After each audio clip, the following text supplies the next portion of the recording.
Welcome back to episode 4, part 4 of Blood, Gold, and Ink, the administrative theft of the Indian Woods and the colored reclassification of the Tuscarora.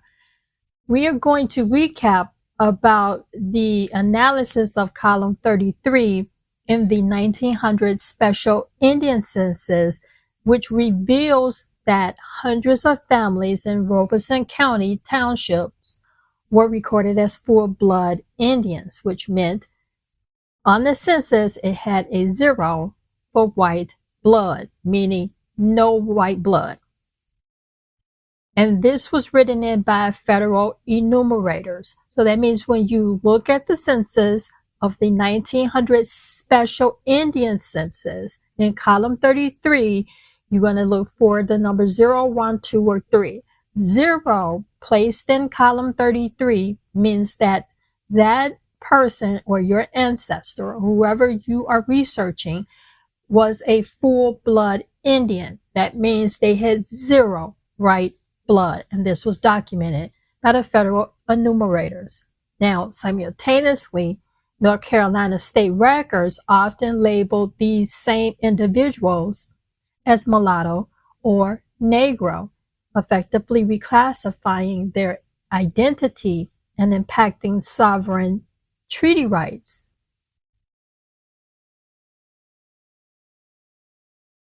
Now we have to come to terms that there were some enumerators who recorded the truth.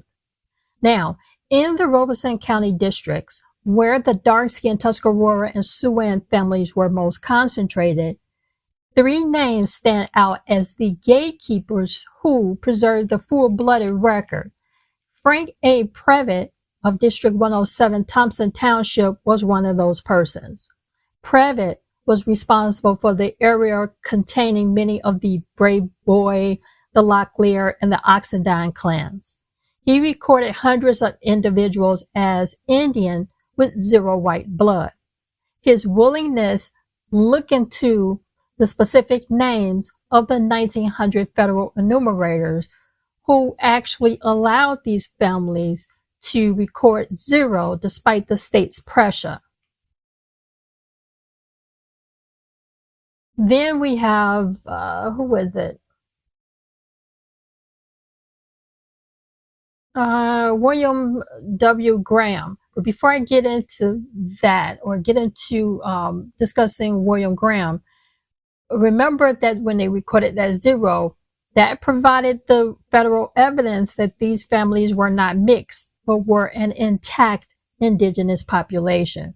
Now, William W. Graham of District 108, Pembroke, Scuffletown, this was the heart of the Lowry and the Locklear resistance territory. Graham's records are vital because he consistently filled out the special Indian schedule rather than the general population schedule. By using the special form, he officially recognized their tribal status over their state-assigned racial status. Then we have Joseph B. McCullum of District 98, and that would be in the Asfordville district. Now, McCullum recorded many of the families who had retreated further into the swamps.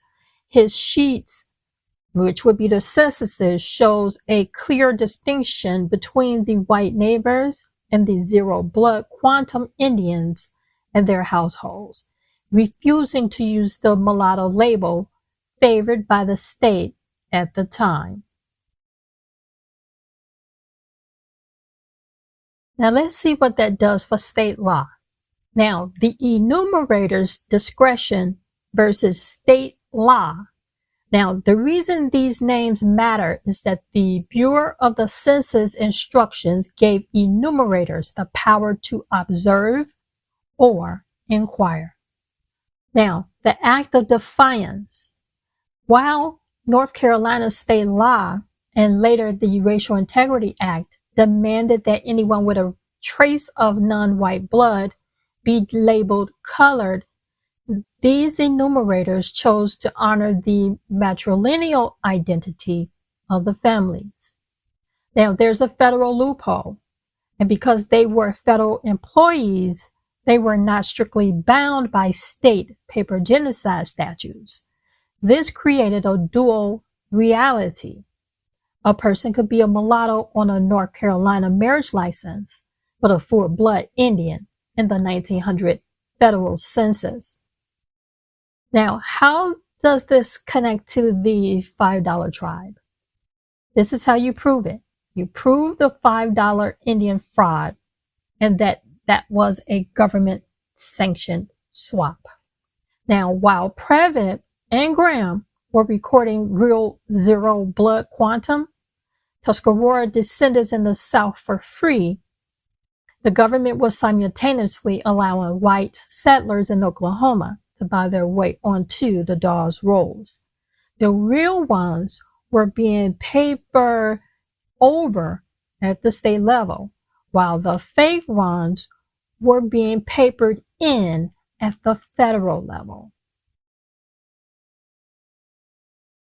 In 1900, the tensions between federal truth and state-level paper genocide erupted in the local press. White supremacist organizations, particularly the Lumberton White Supremacy Club, viewed the accurate federal enumeration of zero in that column 33, zero blood quantum Indians. They viewed them as a direct threat to the newly established Jim Crow social order. Now we're getting into some tough and some serious volatile and legal situations. 1. The Lumberton White Supremacy Club protest. Local archives, specifically from the Robesonian, record that on June 21st, 1900, the Lumberton White Supremacy Club met at the Robeson County Courthouse to organize red shirts to intimidate non-white voters and residents. What they did was accuse or begin to put accusations of inflation. Inflation of what? Those zeros in the column 33. Now, members of these clubs publicly complained that sympathetic federal enumerators like William Graham and Frank Previtt were inflating the Indian population by refusing to use the mulatto or colored labels required by state custom. They don't play fair, people. And when the fairness is not for them, or the things are not in their favor, they complain, and then that's when you see the violence. But they don't play fair. All right? They want the enumerators to lie. They want the enumerators to mark them zero. I mean, not zero, but mark them as having either white, African, enslavement. They want them to just go against what gives them the land and the resources. Okay? Also, the white shirts were actually, they were accusing them of voter fraud, and they used that narrative. Now, these complaints were not merely about ancestry, they were political. By recording these families as Indian rather than colored, the enumerators made it harder for the state to disenfranchise them under the 1900 suffrage amendment, which aimed to strip rights from anyone classified as Negro or colored. Second, we have the newspaper erasure and rhetoric. Local newspapers of the era often served as the mouthpiece for this reclassification. So we have papers like the Croatan Buffer, where white supremacist editors used their platforms to push the 1885 Croatan label as a way to contain the population. When the federal forces found out, they tried to send in forces to stop it. Then we have the red shirt standoff of Lumberton. Now, the protest wasn't just on paper, it was physical. The red shirts in Lumberton used the very same 1900 census maps to identify households that had claimed Indian status.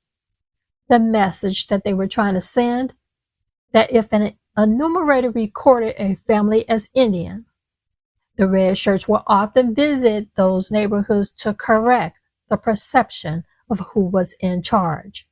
Now, this violence was designed to force the dark-skinned original indigenous to accept the colored label or face displacement again. This is how you have your sundown towns.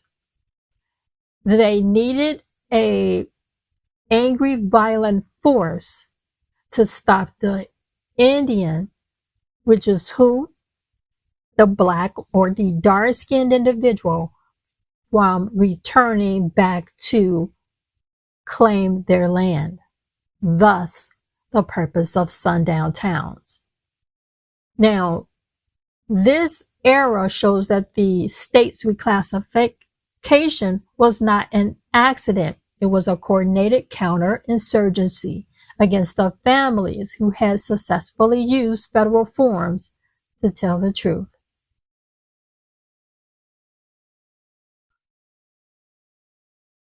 Now things get political. In the 1900s, the red shirts, which is was a paramilitary arm of the Democratic Party's white supremacy campaign, targeted specific clusters of families in Robeson County who had self-identified as Indian on the federal census.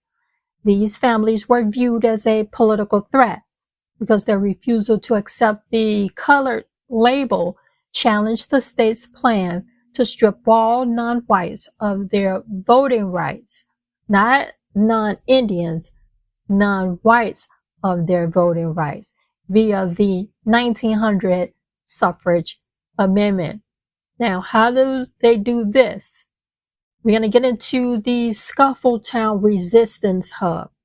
Now, the red shirts focused their intimidation on the Thompson and Pembroke townships, which the 1900 census showed were overwhelmingly Indian with that zero white blood. The Lowry and the Locklear lineages, because of their association with the earlier Lowry War, these families bearing these names were the primary targets. The red shirts patrolled the roads leading into Scuffletown to prevent these men from reaching the polls. The Scuffletown resistance also brought in the voter list purge. White supremacist leaders used the 1900 census records to identify heads of households who had refused the Negro label. Families such as the Bravois, Oxidines, and Chavezes were specifically harassed to correct their status to colored so they could be legally disenfranchised. Then we have the case of the Indian schools. A major point of conflict was the control of schools. The red shirts targeted families who supported the Croatan Normal School, now called UNC Pembroke, because they wanted to force these indigenous children into colored schools. So what they did was they targeted the remnant. Any family that claimed Tuscarora ancestry was singled out for ridicule and threats. The red shirts argued that true Indians were all gone or in Oklahoma, and that any dark-skinned person remaining in North Carolina was legally colored and subject to Jim Crow. They also forced the families into economic terrorism. Families who refused to back down were often denied credit at local stores or had their land leases reviewed by white landlords. a direct continuation of the doctrine of discovery tactics used a century earlier. Then we have the impact of the paper genocide. This physical violence was the muscle behind the paper genocide. Many families fearing for their lives after the 1900 election cycle eventually stopped fighting the colored label on official state documents, even while they maintained their Indian identity in the federal census. This created the split in documentation that you are now analyzing in your research.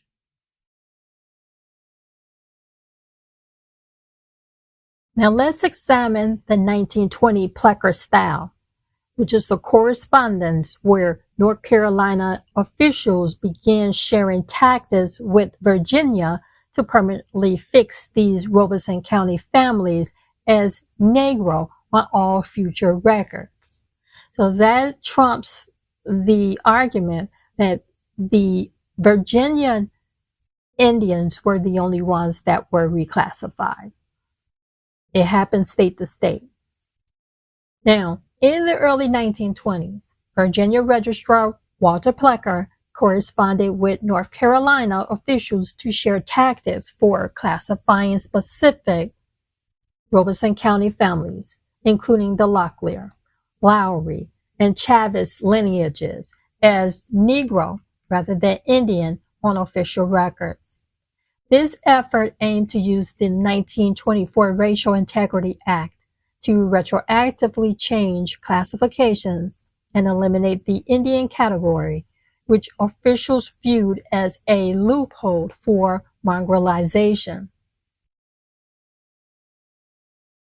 There are actually research in the North Carolina universities where many peer reviews are currently registered and investigations regarding the Racial Integrity Act of 1924, as well as the entire agenda of Walter Plecker.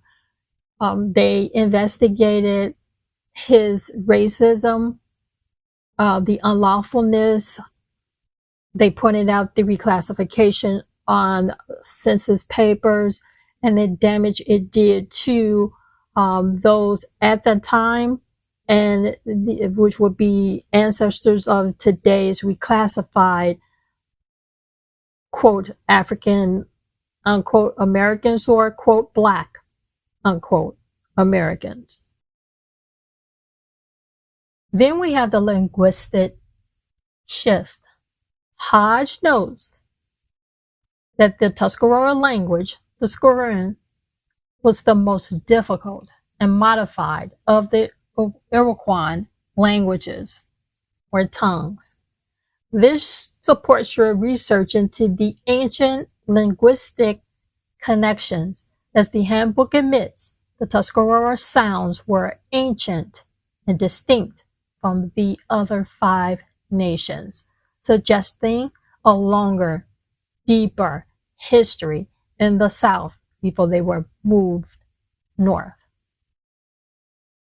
Next, we have the population and original identity. The text describes, this is coming from Hodge, written in his book, and this information was turned over to the Bureau of Indian Affairs. So you can find this information there. In Hodge's text, he describes the original Tuscarora as having a very dark complexion compared to northern tribes, which Hodge attributes to their environmental adaptation and ancestral roots in the coastal plains. Next, we're going to discuss the adoption policies and to see how the Tuscarora legally merged with the Siouan bands of Robeson County to form the families we are researching. Now, remember that the Sioux tribe are currently in South and North Dakota and Minnesota, right? They don't look like any dark-skinned people. During the wars and the fighting of other tribes, the Sioux went west. Some went to New Mexico, some went to South Dakota, some went to Oklahoma, some went to other areas and remained as black or colored or mulatto, right? But the ones that went to Minnesota became not American Indians, but Native Americans. Now, me personally, this is what I also believe, that when they went to these other lands where reservations were already set up, many of them were taken out, or they gave information and they left and someone took over their names. Even if a chief came to a reservation and signed his name up as a chief and he left,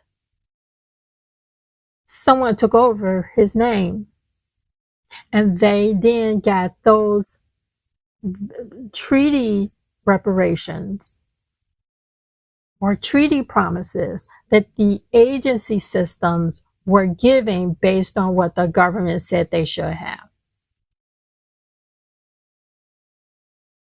Now, according to information associated with the Tuscarora Nation of North Carolina, the adoption policies outlined in historical records allow Siouan bands to be formally naturalized into the Tuscarora Nation in the 1700s.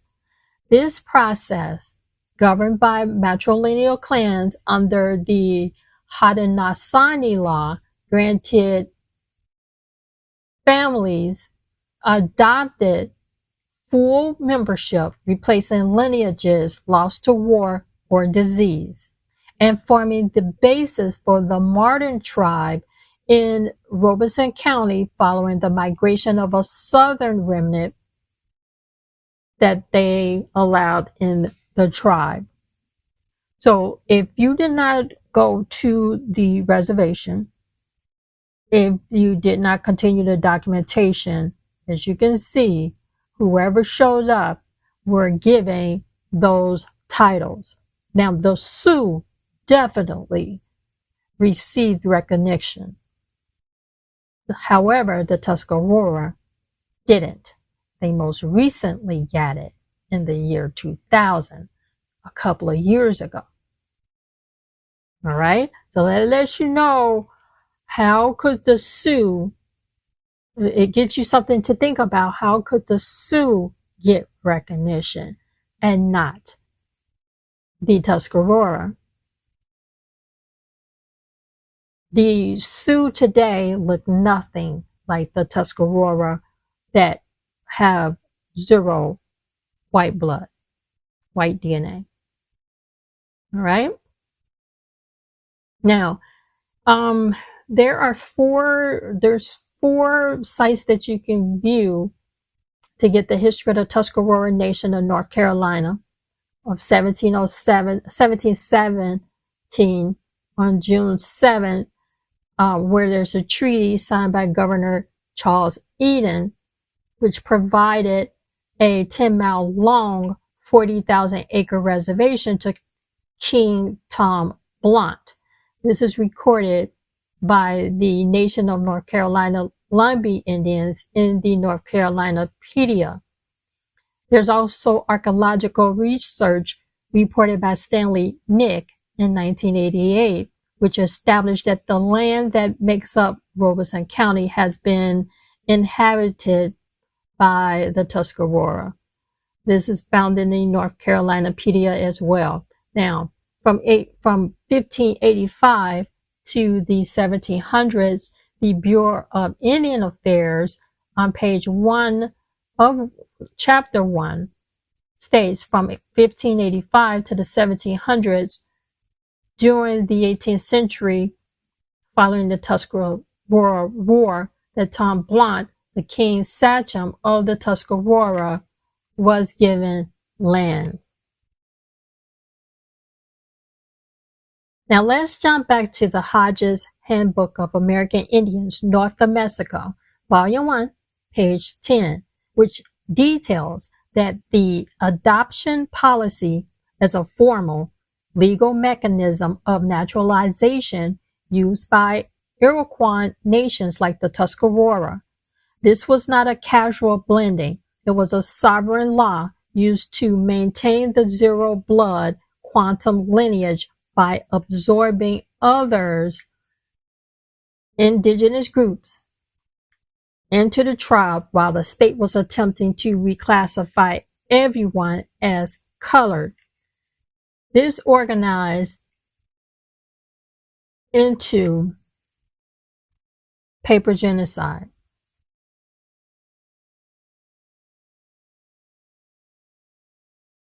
Now, these policies helped to flesh out and deplete clans.